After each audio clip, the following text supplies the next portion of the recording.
The Road Trip Therapy. Sa 302, Governor J.J. Lino Road. Video na yan.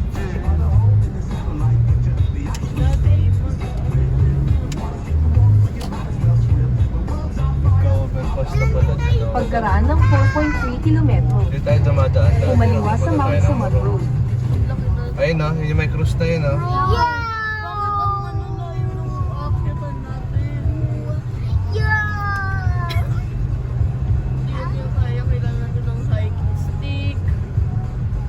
Sabay-sabay kayo tatapat na ni Mami ha. Welcome to Road Trip Therapy ha. Welcome to the Road Trip Therapy ha. Sasabay, iharap sa inyo ni Mami ha. Bibilang ako mahalaro po sa kanila. Hoy, sabay-sabay kayo ha. Oh, ako bibilang ha. Oh. Tingin na kayo sa camera. 1, 2, 3. Welcome to Road Trip Therapy. Oh,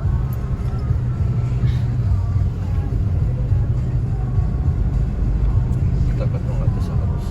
record mo ba po? Di ba po? Kahit Hindi na. ano ba yan? Eh, dito na lang.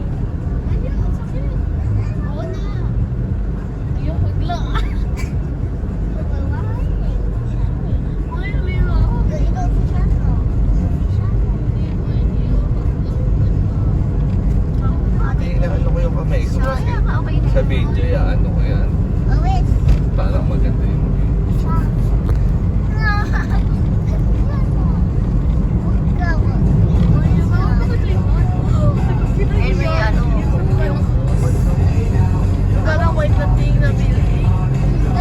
Picture tayo agad. So, kita yung ano.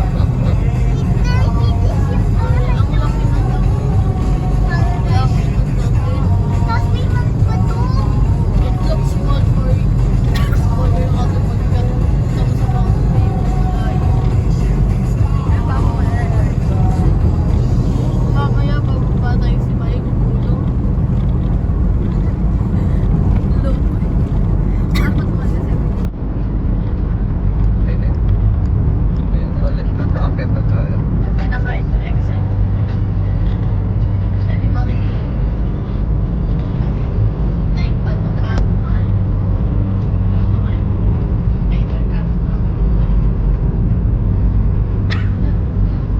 Kumaliwa sa Mount Samat Road. Ako din.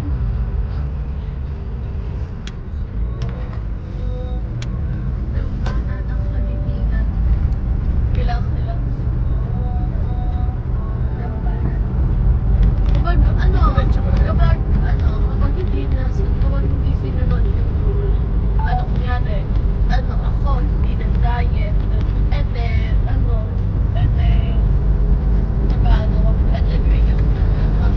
tapos kapag yun, hindi mo bigyan mo.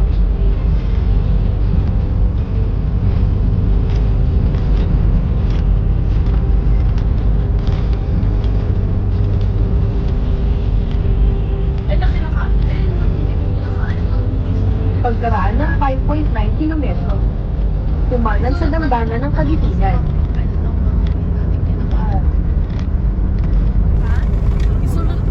Isusulat mo sa papel yung mga hindi natin kinakain. Tapos ibibigay ko yung shot.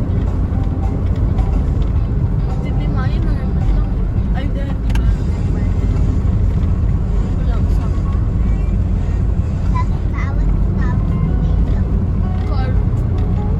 Ay, pa-active na tayo. Yay!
subscribe.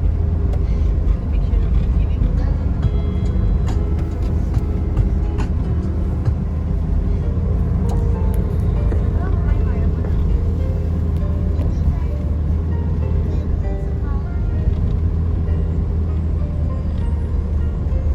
Rebel to basa. Dinagat mo, no?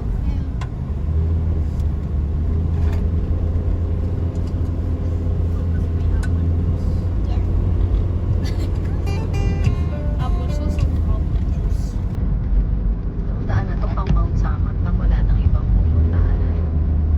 Yan yung mga nagmumula ko tsaka pag ako maribele. Eh, kung may daan pa mapunta doon? Kasi wala daanan to doon eh. Bakit Ano mo ba? kaya iminito yung mula yung pagganto-ganto na yung puro Mount Samat? Parang ano to, monasteryo yung nakasadya yung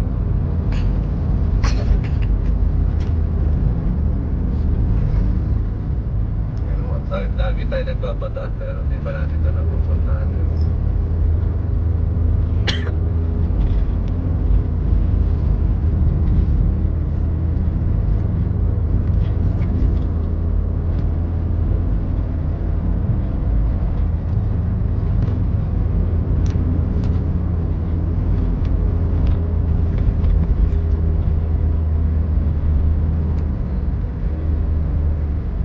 Maya-maya na ulit. So, bakit mo? Bago pala to, no? Kaya yun. Hindi, marami talaga pupuntahan. Bike na kaya eh, di ba? Mga tarik. Siyempre, bike yun. Kaya, bakit sa bike? Oo, pero baga kaya at may papat na ka na.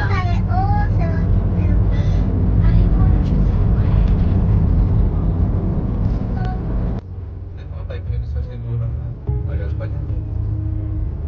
Magbibideo pa ako.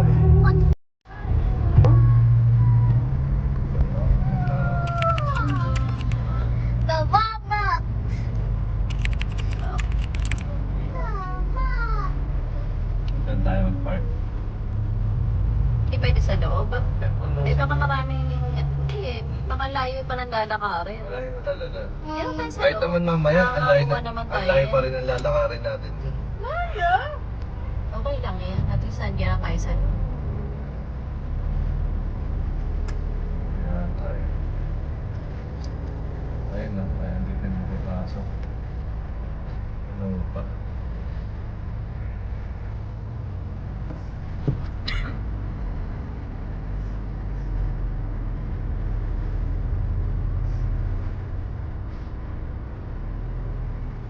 Wala na.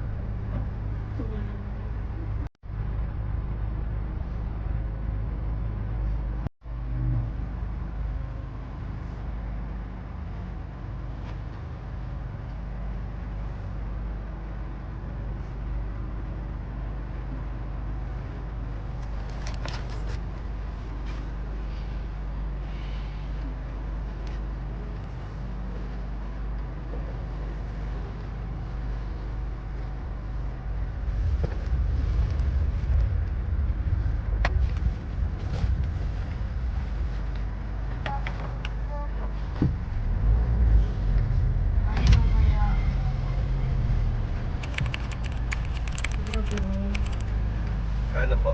Ilan po kayo, sir? Tatlong bata. Pababa na yun. May mga estudyante na lang. Oo, mga anak namin. Tatlong estudyante na lang naman kayo. Marami pa pong parking doon. 210 tayo.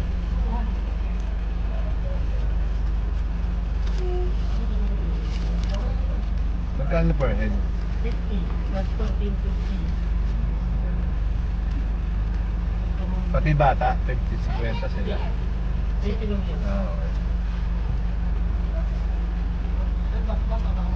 Saan po parking sir? May mag-assist po Sir, may doon. pag-assist ako yung cashier. Okay. Baka matras yung bata.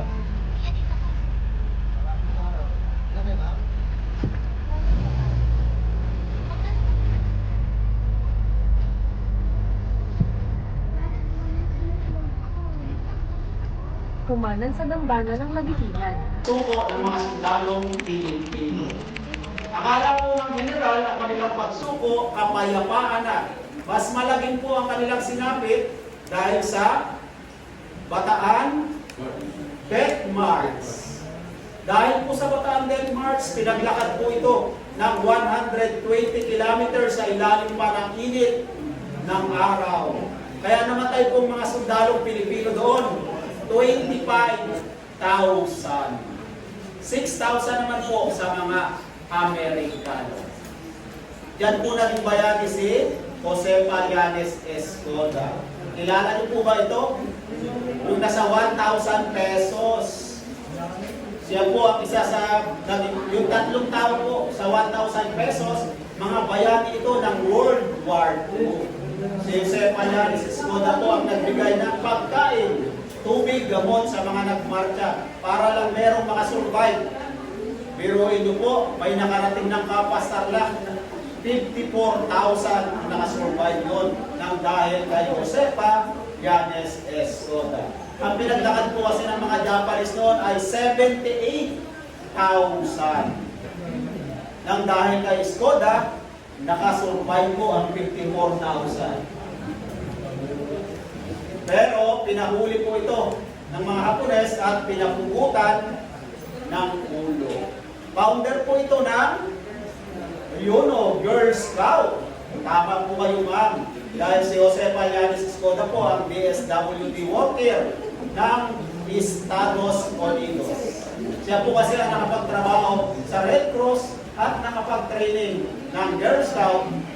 Kaya pagbalik ng Pilipinas, doon niya po itinatag ang Girl Scout. Sino po doon ang pangalawang bayani? Sa 1,000, sabi siya daw. Si Vicente Lim, dapat kilala niyo po ang mga tao sa pera natin, araw-araw po natin tawag. Wala na siya. Hindi na makakilala. Si Vicente Lim po ang ikalawang bayani.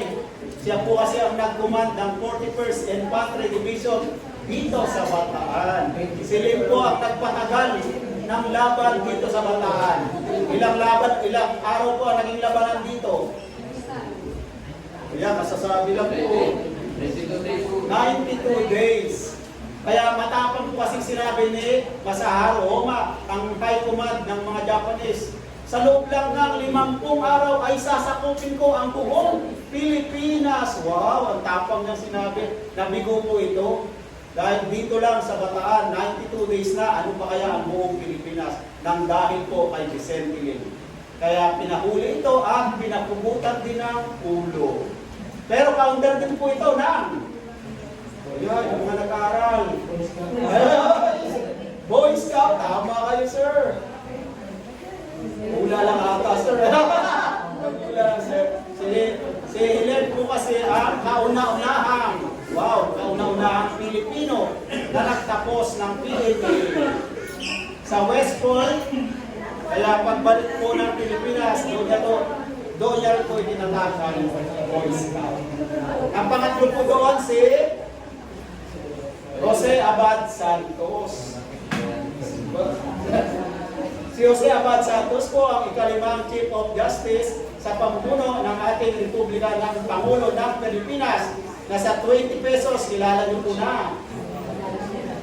Manuel M. Quezon. Ilang Pangulo na po ba ito?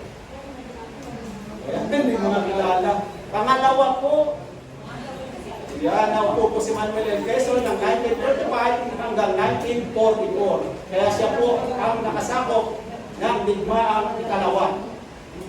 Sino po ang nauna? Nasa 5 piso. May kilala. So, balik na po tayo sa cross. Hindi nyo naman kilala yung mga pera. Dapat kilala mo natin yan. Mga bayani. So, ang cross mo ay may edad na 58 years old na po. 58 years old na po ang cross. Hindi na po pinapaakyatan ang itaas nito. Dahil mahina na po ang instructor, for safe, sinara na po ang cross. Kaya sa labas na lang po kayo ng cross, viewing. Doon po naman matatanaw nyo ang West Philippine Sea at Manila po. Sa hagdan na nga po kayo tadaan pababa. Ayan po. Ang kauna-unahan po nating Pangulo ng Pilipinas ay si Emilio Aguinaldo. Nasa 5 piso po siya. Sa piso po, kilala yan. So yun, alam ni Kuya, Dr. Rosales, sa 10 piso, si Atapang, ayun sir, si Atapang Atao at si Apolinario Magoy Bini. Sino po ang Atapang Atao? Sa 5 piso yun sir. Andres Bonifacio. Yun nga po, si Manuel L. Quezon, nasa 20 pesos. Ang ikalawang Pangulo, ang sa 50 pesos po, si nasa 100 na po siya. Elpidio. Meron pa po, si Elpidio Carino ay ika-6 na Pangulo ng Pilipinas. Ika-4 lang po ito, nasa 50 pesos. Sergio Osmeña. Ang pang-5 po, nasa 100, si Manuel Rojas. Yun nga po ang pang-6, Elpidio Carino. Ang pang-7, Ramon Magsaysay. Pang-8, Carlos Garcia. Pang-9, Diosdado Macapagal. Ang pang-10, ang nagpatayo po ng ating monumental cross na umupo to ng 1965 hanggang 86. 21 years. Matros. Ayun, ito na nga po ang inyong roles. Hindi nyo naman kilala ating mga bayani. President, 17 po ang ating naging presidente. So, ayan, hindi po kayo pwedeng magkalat dito sa loob ng shrine. Wala po dito ang basurahan. Pets are not allowed, no indecent behavior, no loud noises, no yelling, no smoking. Pati ang vape, hindi po allowed. No running, horseplay, TikTok, and Zumba. Eat off the grass, no picking, flowers and plants, no firearms, no eating, no alcohol. Hindi na rin po pwedeng magdala ng pagkain sa taas. Tubig lang po, drinks o juices ang pinapayagan. Kung may dala namang drone, hindi rin pwedeng magpalipad, military shrine po ito. Panghuli, ang coat na kasuotan, ang lagi niyo pong isusuot sa tuwing bibisita dito po sa Dambana ng Kapitingan dahil isa po ito sa sagradong lugar. Tatakang ko lang po kayo sa kanilang kamay katunayan na ulit ako. Salamat sa inyong pakikinig.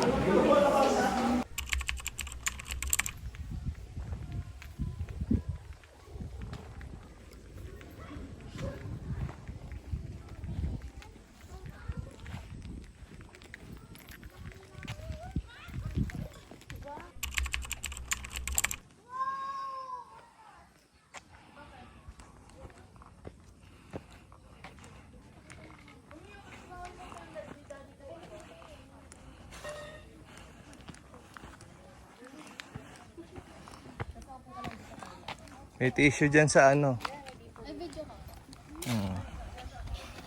Hoy, Daddy! Daddy, si Sarul.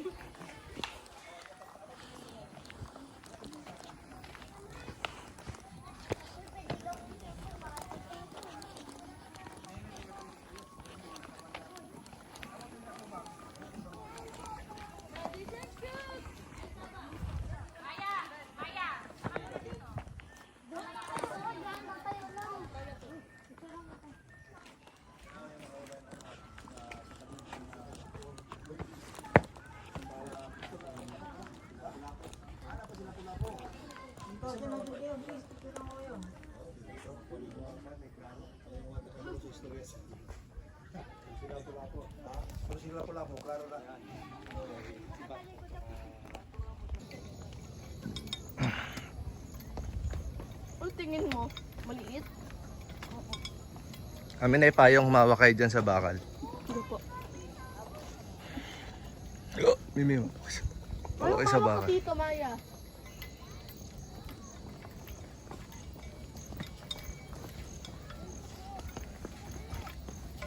Wala nang ibang tao. Pari na lang.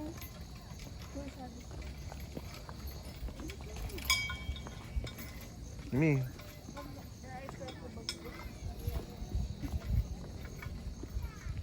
Mahal. Dito pala pwede tayo. Diyan, no?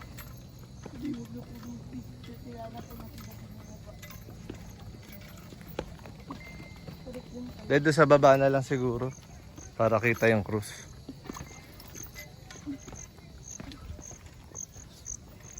Dami naman ang dragonfly. Mag-focus kayo sa dinadaanan nyo. Ano po?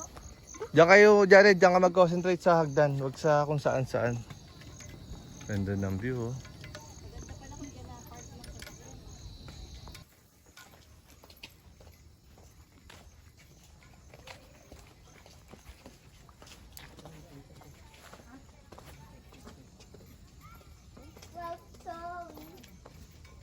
Dedicated to the memory of the men and women of the armed forces of the United States and the Philippines who defended the Bataan Peninsula from January 1942 to April 1942.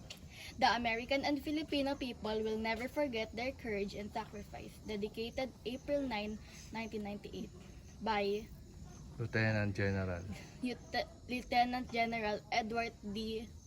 Baka. Baca, Chief National Chief National Guard Bureau. Oh, dali, ito pa, may babasa pa dito. Ready ko naman. Hmm. Jared, go pa tayo. Ito na, ako na. Ako na po. Lakas. Ano po sir poster? Lahat. Yan, Bataan. The Bataan garrison was destroyed due to its dreadful handicaps, but no army in history more truly accomplished its mission. General of the Army Douglas MacArthur. This plaque is here pleased to the honor the men who fought and died near this site. It is presented by the Battalion of Bataan, an organization of American survivors of the Battle of Bataan, fought from January 2 to 9 April 1942, and their families, survivors as well of the subsequent Bataan Death March of the Hell ships and of Japanese prisoner of war camps. This plaque serves as a reminder that the precepts of courage, devotion to duty, and sacrifice have not and will not become outmoded. Remember always, keep the faith in our country. The Battalion of Bataan, April 9, 2002. Major Richard M. Gordon, USA, retired adjutant. Ikaw naman dito. Nakasan mo, ah. 31st Infantry Regiment, United States Army, America's Foreign Legion. Colonel Charles S. Steele, Commander. Dedicated to the members of the 31st Infantry Regiment and attached units that fought in the defense of the Philippines during World War II, December 7, 1941 to April 9, 1942. Gallant fighters against all odds, leaving a heritage of undying courage. Pro Patria.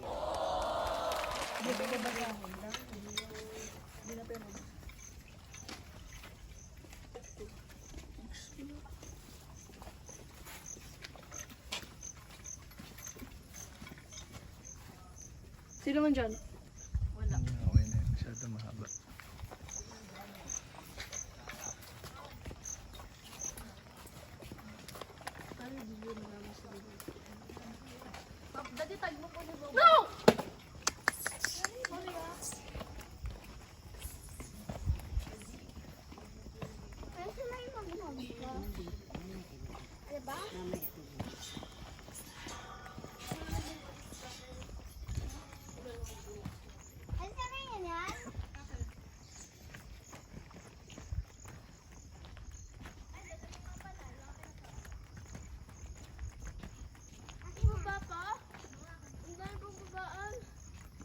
Ito, ano to, from, ano to talaga ng mga missile, oh.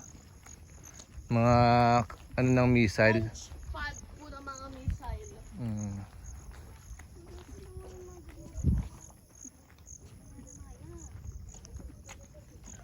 Aray ko. Ayun, bumalik kayo sa station, 2. Ate pa picture doon. Huwag ka mano dyan, malulusot ka dyan. Pwede pa picture doon sa may barel? Sige na.